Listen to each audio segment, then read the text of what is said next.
Elena slammed the bathroom door behind her and pressed her trembling back against it, choking on her breath as the wedding music thumped outside like a countdown to disaster. Her hands shook so violently she almost dropped the lipstick she was pretending to fix. "Get it together, please," she whispered to herself, but the mirror didn't lie. Her eyes were swollen from holding in too many tears.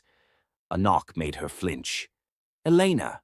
Michael's voice slid through the door, gentle, controlled, dangerous. "We're waiting. Don't make a scene." She froze. That tone, the one he only used when people weren't around. "I'll be out," she managed to say, forcing steadiness she didn't feel.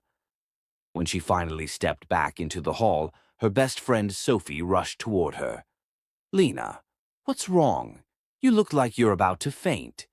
Elena gave her the practice smile Michael liked. "I'm fine." "No, you're not. Tell me." Before she could finish, Michael appeared beside them with a grin too perfect to be real. He grabbed Elena's hand a little too tightly. "My wife-to-be is just emotional. She'll be okay." His thumb pressed against a bruise on her wrist. She gasped softly. Sophie noticed. "What was that?" Sophie snapped. Michael chuckled. "Relax. Weddings are stressful."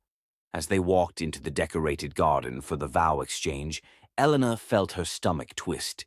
Every flower, every smiling face, every blinking camera felt like a trap closing in on her.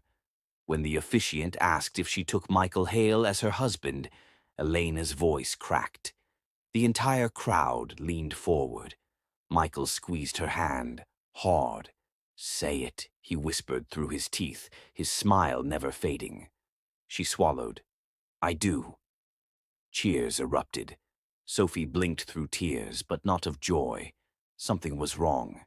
Terribly wrong.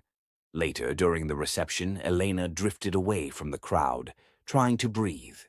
Michael followed her, placing his arms around her waist.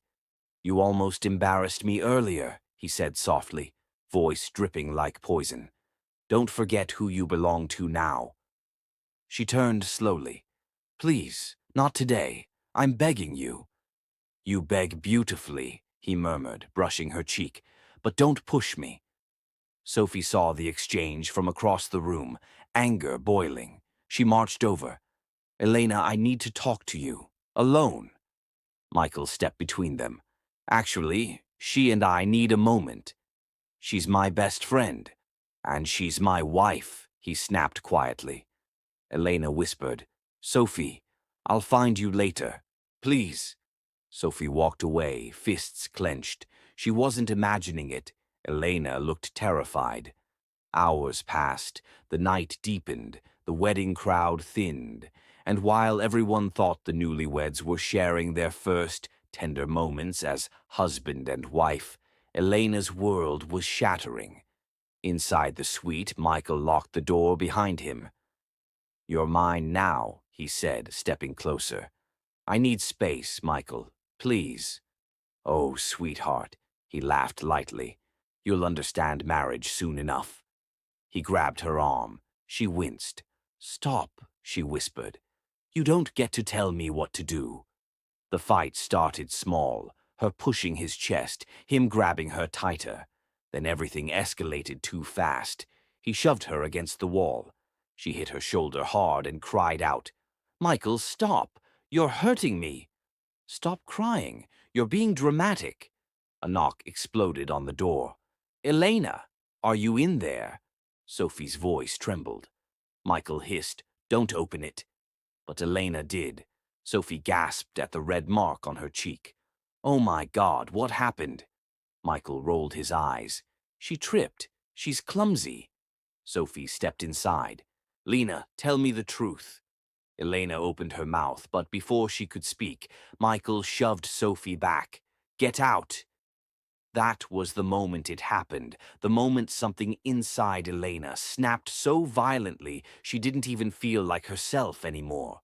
She grabbed the nearest object, a broken champagne bottle from the celebration tray.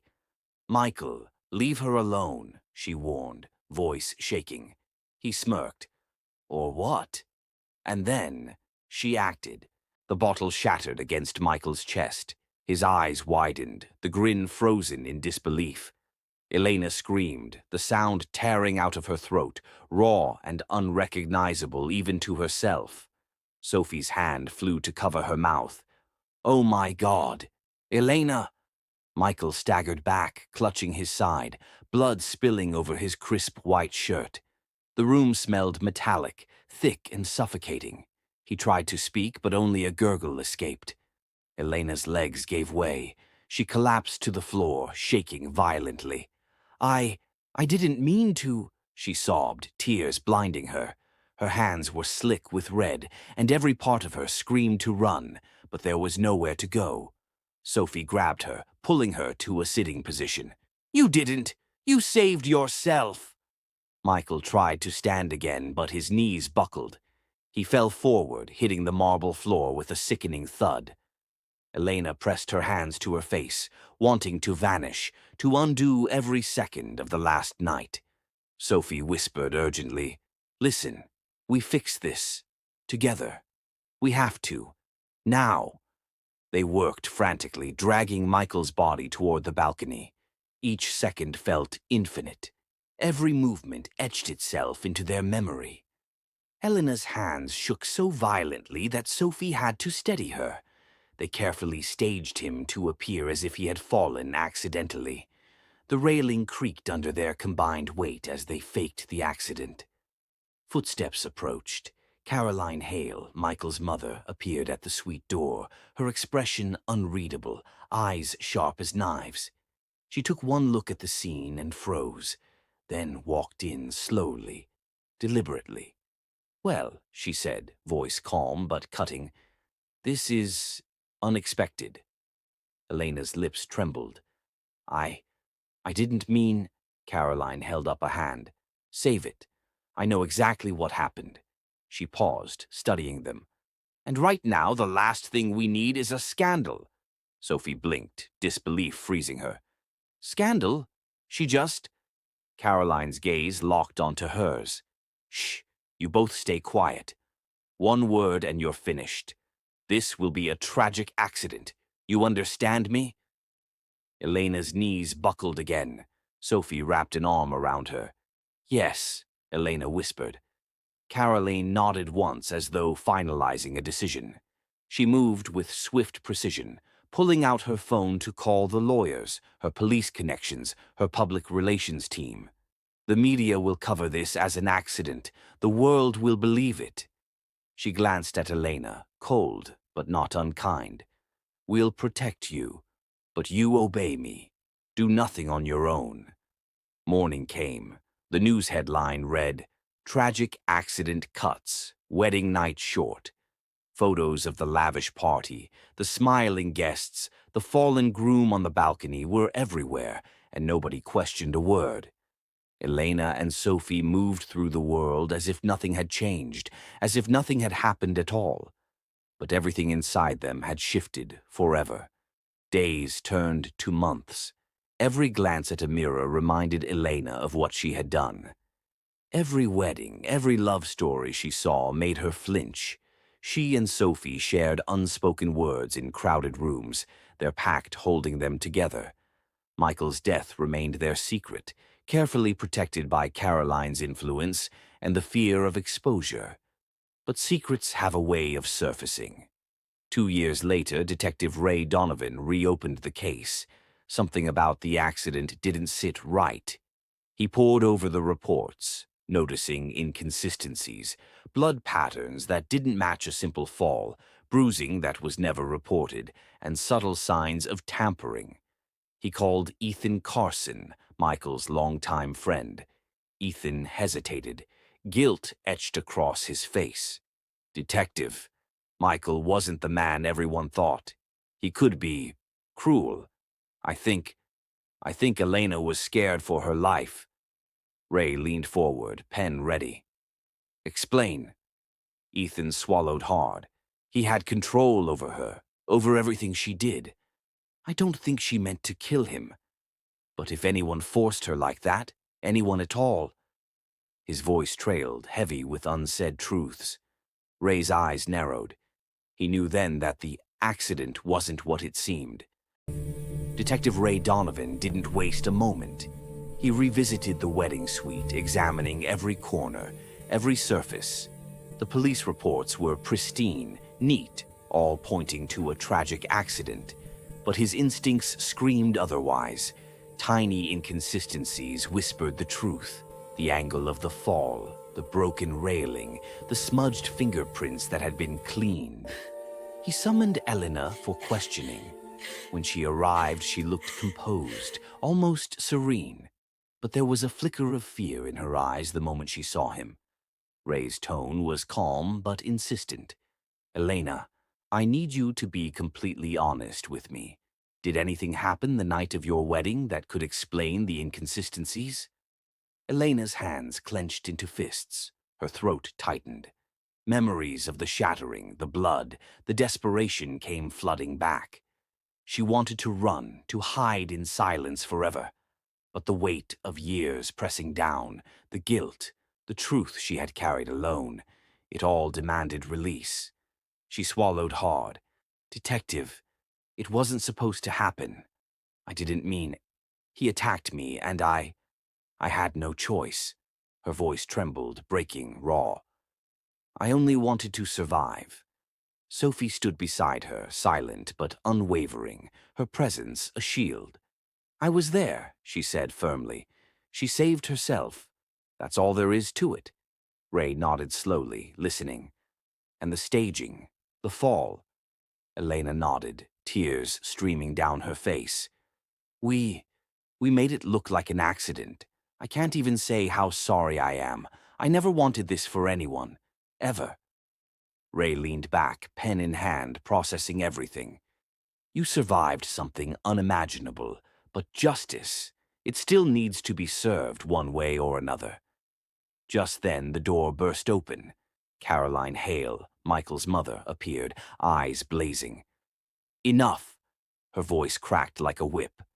"Elena, you dare tell anyone? Do you have any idea what you've done?" Ray held up a hand. "Ma'am, we have evidence, and I'm not here to fight with you. I need the truth." Caroline's lips tightened. Her power, her control, her reputation, all of it was at stake. For a moment she looked almost vulnerable, a flicker of fear crossing her eyes. Then, with a sharp breath, she stepped back, realizing the fight had shifted. Ethan, who had been in the room, pressed play on a recording he had secretly kept. Michael's voice filled the room, calm, arrogant, threatening. "Elena is mine. She will do as I say. No one tells her no. She belongs to me." The words hit Caroline like a bullet. Her composure cracked, the facade of control shattering. Ray watched her, unflinching. "The world will know the truth now," he said. "The truth always comes out." Elena's knees weakened, but Sophie steadied her. "We can finally breathe," she whispered. Elena nodded, feeling a strange weight lift, a freedom she had not known in years. Outside, the sun was rising. Light spilled across the quiet town of Willow Creek, painting the streets gold. For the first time, Elena didn't flinch at the world. For the first time, she felt like she could live without hiding. But she also knew the journey wasn't over. The road ahead would be complicated, full of whispers, judgment, and memories that refused to fade. Yet, in that moment, she allowed herself to exhale. She had survived. She had survived the impossible. Sophie squeezed her hand. "We did it," she said simply. "We made it through." Elena leaned into her friend, letting herself feel something she hadn't felt in years. Relief, safety, and a flicker of hope. And somewhere deep inside, beneath the layers of fear and guilt, a quiet voice whispered, "I am free." Days passed, and the quiet of Willow Creek seemed almost normal again. But Elena and Sophie knew normal was only a surface, a fragile mask. Every glance from a neighbor, every comment in the town square, reminded them that the truth, even when hidden, could still haunt them. Elena sat by the window of her apartment, tracing the condensation with her finger. thinking of Michael, of that night, of the fear that had finally ended. Sophie perched beside her, coffee in hand, her gaze soft but firm. "You're not alone," she said. "Never again." Elena exhaled slowly, a shaky laugh escaping. "It's strange, isn't it? How life keeps moving forward, even when everything else is broken." Sophie nodded. "Forward is all we have. And now you can live, truly live. No hiding, no pretending." Later that evening, Elena received a message from Detective Ray. A single line. "Justice doesn't always look like you expect. You did what you had to do. Stay safe." She smiled faintly, a sense of closure settling over her. Weeks turned into months, and life began to take shape again. The shadow of that wedding night remained, but it no longer ruled her every thought. She and Sophie rebuilt their routines, their friendship now deeper and stronger than ever. The secret they had carried for so long, once a weight that threatened to crush them, became a bond, one forged in survival, trust, and resilience. One evening, sitting on the balcony, Elena spoke quietly, almost to herself. "I never thought I'd see the light again, but I did, and it's because I finally faced the truth. Because I survived." Sophie reached over and squeezed her hand. "And you'll keep surviving. No one can take that from you." Elena's eyes softened, a genuine smile breaking across her face for the first time in years. She looked out over the town, the golden glow of sunset washing over the rooftops. The past was still there, but it was behind her. She was free, and as the screen fades to black, a calm, powerful voiceover resonates. "Sometimes survival demands unimaginable choices. Sometimes truth is buried, only to resurface when the world is ready." Elena survived, and in surviving, she finally lived. If you were captivated by Elena and Sophie's story, don't forget to subscribe to the channel for more thrilling stories. Hit the like button, leave a comment with your thoughts, and share this video with friends who love suspense and drama. Your support keeps these stories alive.